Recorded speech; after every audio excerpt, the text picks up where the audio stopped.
ఈ వాక్యం వింటున్న అయ్యా, అమ్మా, ప్రీతల్లి, హృదయమారా నవ్వుకొని ఎంతకాలం అవుతుందో కదా.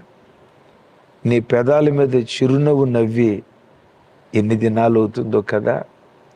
గుండెల్లో పుట్టెడు దుఃఖం పెట్టుకొని శిథిలాలలో చిక్కుకున్న విగత జీవిలాగా ఏడ్చి ఏడ్చి ఏడ్చి ఇక ఏడవటానికి కూడా శక్తి లేక కళ్ళల్లో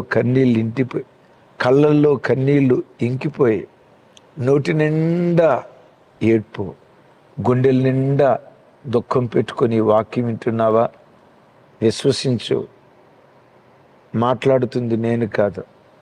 నువ్వు ఏ దేవుని నమ్మేవో, ఏ పరిశుద్ధాత్మను విశ్వసించావో ఆ పరిశుద్ధాత్మ దేవుడే నీతో ఈ మాట చెప్పమని చెప్తున్నాడు. ఏంటో తెలుసా? నీ నోటి నిండా నవ్వు దేవుడు పుట్టించబోతున్నాడు. నీ కుటుంబం ఆనంద డోలికల్లో తేలియాడేటట్లుగా మరలా ఆనందకరమైన దినాలు దేవుడు నీకు అనుగ్రహించబోతున్నాడు. నీ పెదవులను ప్రహర్షములతో, హర్షములతోనే కాదు, ప్రహర్షములతో నీ పెదవులను దేవుడు నింపబోతున్నాడు. ఆమేన్.